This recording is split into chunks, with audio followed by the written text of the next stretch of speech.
살인의 흔적. 1990년대 초 미국 캘리포니아 샌디에이고, 한 젊은 여성이 아침 샤워를 마치고 방으로 나섰습니다.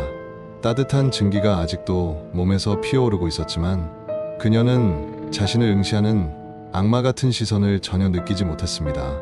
잠시 후 들려온 둔탁한 몸이 바닥에 부딪히는 소리, 그리고 비명. 이후 찾아온 건 완전한 침묵이었습니다. 이 사건은 시작에 불과했습니다. 그녀는 총 6명의 피해자들 중 첫 번째였습니다. 이 사건이 바로 미국을 충격에 빠뜨린 클레어몬트 연쇄살인마 사건의 시작이었습니다. 첫 번째 피해자는 20살 티파니 슐츠. 북부 캘리포니아에서 화목한 가정에서 태어난 그녀는 문학 교수가 되기 위해 샌디에이고 주립대학에 진학했습니다. 밝고 따뜻한 성격으로 친구들의 사랑을 받았지만 겉모습과 달리 그녀는 경제적 압박에 시달리고 있었습니다. 생계를 위해 원치 않던 클럽 댄서 일을 하며 피와 낙이라 부르곤 했습니다. 폭력적인 남자친구 크리스토퍼 번즈, 그와의 관계도 그녀를 더욱 힘들게 했습니다. 이웃들은 종종 싸움과 고함, 울음소리를 들었습니다. 하지만 티파니는 언젠가 독립해 두려움 없는 삶을 살겠다고 결심하고 있었습니다. 그러나 누군가는 그녀를 정반대의 방향으로 이끌려 하고 있었습니다. 그 범인은 바로 클리오퍼스 프린스 주니어. 1967년 7월 24일 엘라베마주 버밍엄에서 태어난 그는 빈곤과 폭력이 지배한 불안정한 환경에서 자랐습니다. 3살 때 아버지는 살인으로 40여 년을 받고 복역했고, 그는 범죄가 일상인 동네에서 자라났습니다. 학교에서는 조용하고 내성적인 학생이었으며 성적도 저조했습니다. 10대 때부터 기물 파손과 절도 등 범죄를 저지르기 시작했고 결국 고등학교를 중퇴했습니다. 19세에 해군에 입대했지만 절도 혐의로 강제 퇴출당했습니다.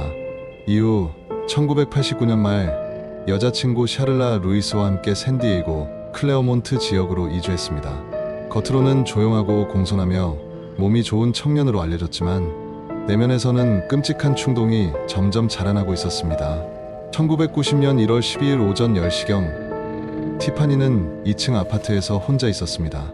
발코니에 잠시 나갔다가 다시 집 안으로 들어왔고 샤워를 하려 옷을 벗었습니다. 그러나 그녀의 일거수일투족을 어떤 시선이 지켜보고 있었습니다.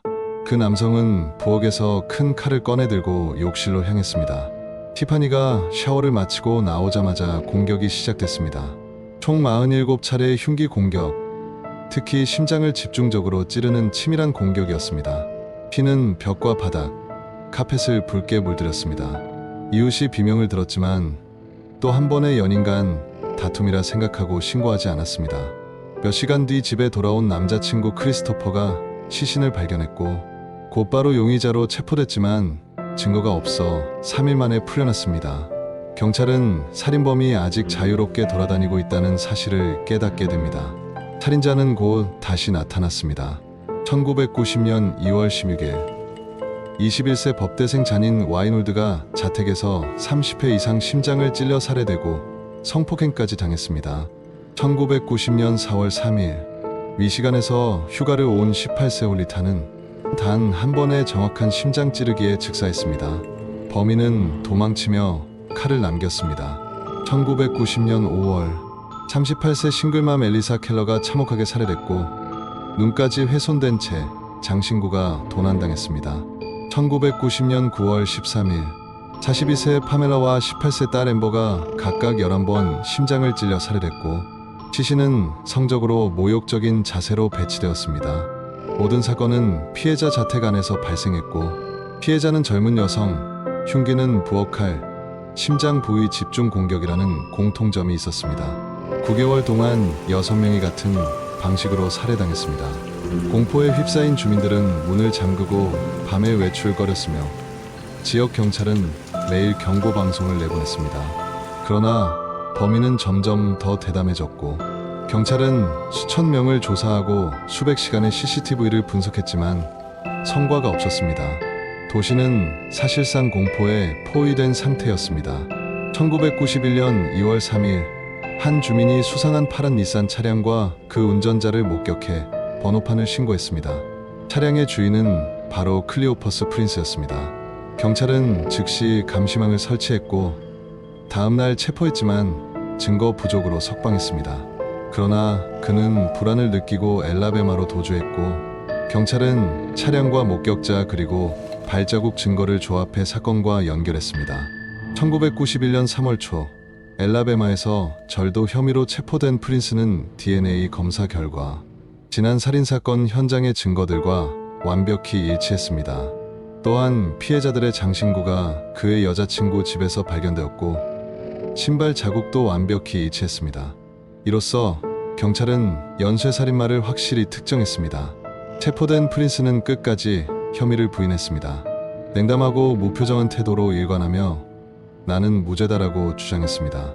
심지어 피해자 장신구를 여자친구에게 크리스마스 선물로 주는 등 범행에 대한 죄책감조차 보이지 않았습니다. 그의 태도는 수사관과 피해자 가족들의 분노를 불러일으켰습니다. 1993년 6월 시작된 재판은 샌디에이고 역사상 가장 충격적인 재판 중 하나였습니다. 프린스는 살인 6건, 성폭행, 주거침입 등 총 27건의 혐의로 기소되었습니다. 검찰은 DNA 증거, 장신구, 신발 자국, 목격자 증언 등 방대한 증거를 제시했고, 피해자 가족들의 눈물 어린 진술은 배심원을 울렸습니다. 방어 측은 증거 조작과 오인 가능성을 주장했지만 설득력을 얻지 못했습니다. 1993년 7월 13일 배심원단은 모든 혐의에 대해 유죄 판결을 내렸고, 프린스는 사형 선고를 받았습니다. 판사는 극도로 잔혹하고 계산된 살인이라며 사형을 선고했고, 법정에서 한 유족은 지옥에서 썩어라라고 외쳤습니다. 사건 이후 샌디에이고 시민들은 피해자들을 기리기 위해 장학금, 기념비, 놀이터 등을 세웠습니다. 프린스는 수차례 항소했지만 2007년 캘리포니아 대법원은 판결을 만장일치로 확정했습니다. 현재 프린스는 샌퀸틴 교도소에서 복역 중이며, 최근 캘리포니아 주의 사형제 중단 기조로 인해 실제 처형 가능성은 거의 없습니다. 그는 50대 후반이 된 지금까지도 나는 무죄다라고 주장하고 있습니다. 클레어몬트 리퍼 사건은 단순한 연쇄살인이 아니었습니다. 그것은 일상 속에서 얼마나 쉽게 악이 스며들 수 있는지, 그리고 무관심과 방심이 어떤 비극을 불러오는지를 보여주는 충격적인 사례였습니다. 샌디에이고는 시간이 흘러도 이 사건을 잊지 못합니다. 그리고 지금도 클리오퍼스 프린스 주니어는 자신이 저지른 참혹한 살인을 끝까지 부인한 채 차가운 감옥 벽 안에서 세월을 보내고 있습니다.